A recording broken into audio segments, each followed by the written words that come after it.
Billionaire ignored his wife's pain, until the black waitress whispered, "Call an ambulance now. What if the person serving your coffee could see what your own family couldn't?" Victoria Sterling clutched her chest as another sharp pain shot through her ribs, the kind that made her breath catch and her vision blur for just a moment. She'd been hiding it for weeks now, brushing off the episodes as stress from managing the Foundation's charity events. After all, when you're married to billionaire tech mogul James Sterling, people expect you to be perfect, composed, unbreakable. But tonight, sitting in this quiet downtown diner at nearly midnight, she couldn't pretend anymore. The pain was getting worse, and James was too busy with another overseas acquisition to notice his wife of 15 years slowly falling apart. Sometimes the people who see us most clearly are complete strangers who have nothing to gain from looking away. Where are you watching from tonight? Victoria had always loved the small hours of the night when Seattle's business district finally quieted down. She'd discovered this little 24-hour diner 6 months ago during one of her many sleepless nights, when lying next to James felt more lonely than being actually alone. The place wasn't much to look at, with its cracked vinyl booths and flickering neon sign that read, Mel's Diner, but it offered something their penthouse couldn't, genuine peace. "The usual, honey?" asked Denise, the night shift waitress who'd served Victoria countless cups of coffee during these midnight visits. Denise was probably in her early 50s, with kind eyes that seemed to notice everything and graying hair always pulled back in a practical ponytail. She moved with the efficiency of someone who'd been taking care of people her whole life. "Please," Victoria managed, though even speaking seemed to require more effort than it should. She pressed her hand against her side where the pain lived, that constant ache that had been her secret companion for too long now. Denise poured the coffee with steady hands, but Victoria caught her watching with concern. "You all right, sweetheart? You look a little pale tonight." Victoria forced her practiced smile, the one she'd perfected for charity galas and board meetings. "Just tired. You know how it is." But even as she said it, she wondered if she was fooling anyone anymore. The Sterling family physician had retired last year, and she kept meaning to find a new doctor, but somehow there was always another foundation event, another business dinner, another reason to put her health on the back burner. At home, James barely looked up from his laptop when she mentioned feeling unwell. "Take some aspirin," he'd say, or "maybe you need more exercise." His dismissive responses had trained her to stop mentioning the pain altogether. When did caring for each other become so complicated? When did they stop really seeing one another? Denise refilled her cup without being asked, a small kindness that somehow meant more than all the expensive gifts James brought back from his business trips. "You've been coming here for months now," Denise said gently. "Middle of the night isn't usually when happy people grab coffee." Victoria's hand trembled slightly as she lifted her cup. She wasn't used to someone actually paying attention, actually caring enough to ask real questions. "My husband travels a lot for work. Sometimes I can't sleep." Denise hummed knowingly, wiping down the already clean counter. "My late husband used to work nights at the hospital. I know something about empty beds and worried thoughts." As Victoria sipped her coffee, another wave of pain gripped her chest, sharper this time, making her gasp slightly. She tried to cover it by reaching for a napkin, but when she looked up, Denise was watching her with the focused attention of someone who'd spent years reading people's pain. "Honey," Denise said quietly, setting down her coffee pot and moving closer, "how long have you been hurting like that?" Victoria's carefully constructed composure cracked just a little. Something about Denise's gentle persistence reminded her of her grandmother, who used to say that secrets were like infected wounds, they only got worse when you kept them covered up. "A few weeks," she admitted quietly, though it had been longer than that. "Much longer." "What kind of pain?" Denise asked, sliding into the booth across from her. The diner was empty except for a trucker reading a paperback novel in the corner booth, and Denise seemed to sense this was important. "Here," Victoria pressed her hand to her chest, just below her left breast. "It's sharp sometimes, and it makes me feel dizzy. And my arm." She flexed her left arm, wincing. "Sometimes it goes numb." Denise's expression grew serious. She'd raised 3 children and cared for her elderly mother before she passed. She knew when something was truly wrong. "Have you seen a doctor?" Victoria shook her head, feeling foolish. "James thinks I'm just stressed." He's probably right. Managing the foundation, all the social obligations. But even as she said it, she knew stress didn't feel like this. Stress didn't make your chest feel like someone was sitting on it. "Honey, let me tell you something," Denise said, her voice carrying the weight of experience. "I worked at Seattle General for 12 years before this job. What you're describing, that's not stress." The words hung in the air between them. Victoria felt a chill run down her spine, but also something else, relief. Someone was finally taking her seriously. Someone was actually listening. "My grandmother had a heart attack at 58, Denise continued gently. "She described exactly what you're telling me. Said it felt like an elephant sitting on her chest, and her left arm would tingle and go numb." Victoria's coffee cup rattled against the saucer as she set it down. Heart attack. The Sterling women lived to 90. They attended charity luncheons and garden parties until they were too old to drive themselves. They didn't have heart attacks at 42. "But I exercise regularly," Victoria protested weakly. "I eat well, I don't smoke." "Honey," Denise reached across the table and gently covered Victoria's hand with her own. "Young women can have heart problems, too. Especially when they're under a lot of stress, not sleeping well, and not taking care of themselves properly." Victoria thought about the last few months. The Foundation's annual gala had consumed her life, James had been traveling constantly, and she'd been surviving on coffee and whatever appetizers they served at evening events. When was the last time she'd had a proper meal? When was the last time she'd slept more than 4 hours straight? Another pain, sharper than before, shot through her chest. This time, she couldn't hide it. She doubled over slightly, pressing both hands to her chest, trying to breathe through the intensity. "If this moment touched your heart, please give the video a thumbs up." Denise was out of the booth in an instant, kneeling beside Victoria's seat. Sweet, but Victoria was thinking about James, probably asleep in his study again, laptop still open, completely unaware that his wife might be having the medical emergency he'd dismissed for weeks. "I can't go to a hospital," Victoria whispered, though the pain was making it harder to think clearly. "James has that merger meeting in the morning with the Tokyo investors. If word gets out that I'm in the hospital..." The Sterling family's public image was everything. James had made that clear many times. Denise looked at her with the kind of expression mothers give children who are trying to be brave when they're scared. "Honey, forget about meetings and investors for a minute. Your body is trying to tell you something important."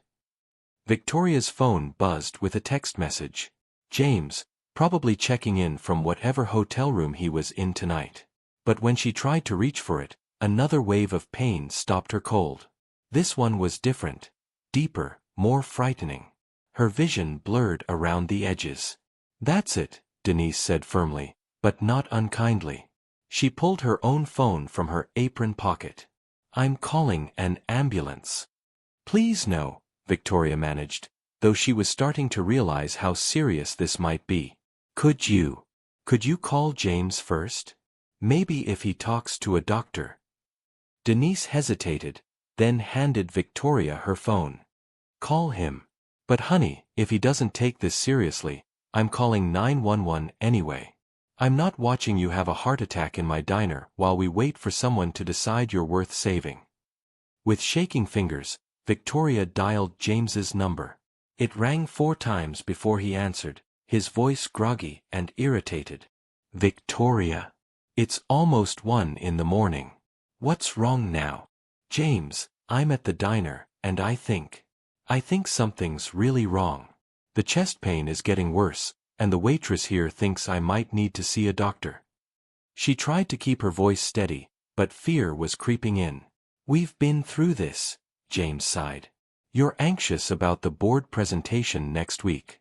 Take a sleeping pill and go home. We'll talk when I get back from Singapore." Victoria felt something break inside her chest, and it wasn't the heart attack. It was 15 years of being dismissed, of being told her feelings weren't valid, of being made to feel like she was overreacting to everything. James, please. I'm scared. Victoria, I have $18 million riding on this deal. I can't have you creating drama right now. Go home and get some sleep.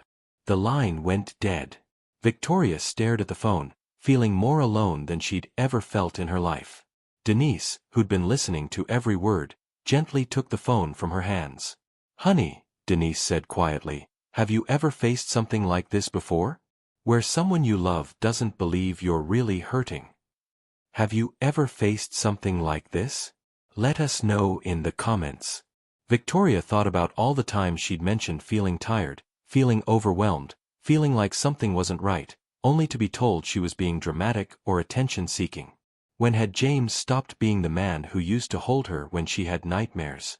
The pain hit again, stronger this time, and Victoria knew with sudden clarity that Denise was right. This wasn't stress or anxiety or drama. This was her body fighting for her life, even when no one else would. Call the ambulance, Victoria whispered, and Denise was already dialing before she finished speaking. 911, what's your emergency? The dispatcher's voice was calm and professional. I have a 42-year-old woman experiencing chest pain, left arm numbness, and difficulty breathing, Denise said with the confidence of someone who'd done this before. Symptoms consistent with a cardiac event. We're at Mel's Diner, on 4th Avenue. Victoria listened to Denise describe her symptoms with clinical precision, and she realized this woman, this stranger who owed her nothing, was doing what her own husband wouldn't do. She was taking Victoria's pain seriously. She was fighting for herself. They'll be here in 8 minutes, Denise said, sliding back into the booth and taking Victoria's hand. You did the right thing, honey. You listened to your body instead of everyone who told you to ignore it.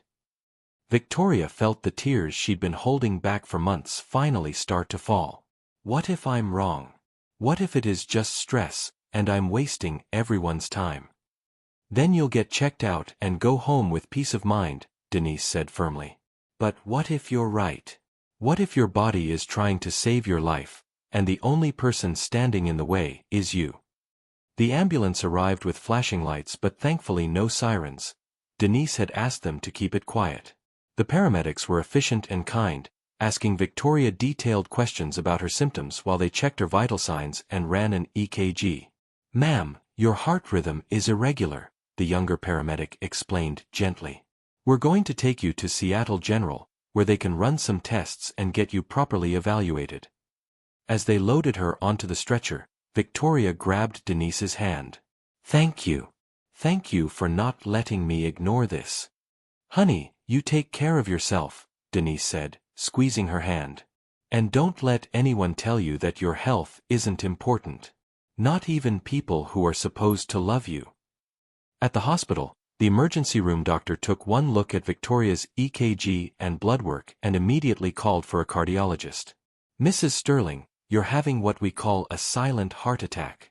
Your symptoms have been building for weeks, maybe months. If you'd waited much longer. The words hit Victoria like a physical blow. A heart attack. At 42. While her husband told her she was being dramatic. Dr. Patricia Reeves, the cardiologist, was a woman about Victoria's age with steady hands and honest eyes. The good news is we caught this in time. You'll need a procedure to open the blocked artery, but your prognosis is excellent. The bad news is this could have killed you if that waitress hadn't insisted you seek help.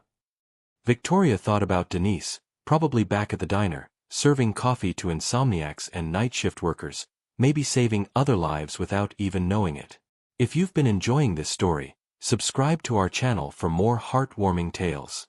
As the medical team prepared her for the procedure, Victoria realized something profound was shifting inside her. For the first time in years, someone had truly seen her, truly heard her, and truly fought for her well-being. And that person was a woman she'd met only 6 months ago in a late-night diner. 3 days later, Victoria was sitting up in her hospital bed when James finally arrived from Singapore. He brought flowers, expensive orchids that would die within a week, and the kind of guilty expression she'd learned to recognize over the years. "I'm sorry." He reached for her hand, but she pulled it back gently. "I know you're sorry. But I need to understand how we got here. How did you stop seeing me?" James was quiet for a long time, staring at the flowers he'd brought. "I guess somewhere along the way, I started thinking success meant never showing weakness. And I expected you to be the same way. Strong, unbreakable, always fine." He looked up at her with tears in his eyes. "I stopped seeing you as human." Victoria nodded, understanding flooding through her. "We both forgot how to take care of each other." Dr. Reeves stopped by during her rounds, pleased with Victoria's recovery. "You're a lucky woman, Mrs. Sterling. That waitress probably saved your life."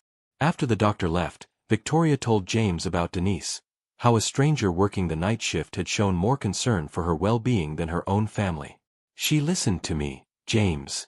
She believed me when I said something was wrong."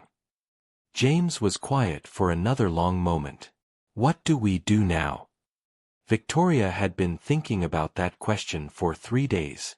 "We learn how to see each other again. We remember that love means paying attention, especially when it's inconvenient." She paused, looking out the window at the Seattle skyline. "And I think we both need to learn how to put our health and happiness before other people's expectations." A week later, Victoria was back at Mel's diner, this time with James. Denise's eyes lit up when she saw Victoria walk through the door under her own power, color back in her cheeks, and strength in her step. "Look at you," Denise said, pulling Victoria into a gentle hug.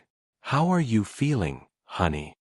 "Like I got my life back," Victoria said honestly. She introduced James, who shook Denise's hand with genuine gratitude. "I understand you saved my wife's life," he said simply. "Thank you for seeing what I couldn't." Denise smiled, refilling their coffee cups. "I just listened to what she was telling me. Sometimes that's all people need." As they sat in the same booth where Victoria had nearly died from being ignored, she realized this small act of human kindness had changed everything. Denise hadn't just saved her life, she'd reminded both Victoria and James what real caring looked like. Sometimes the most important conversations happen with strangers who have nothing to gain from the truth. Sometimes salvation comes from someone who simply refuses to look away when you're hurting. If you enjoyed this story, please remember to like, leave a comment with your thoughts, and subscribe for more heartwarming tales. Thank you for joining us on this journey of human connection and second chances.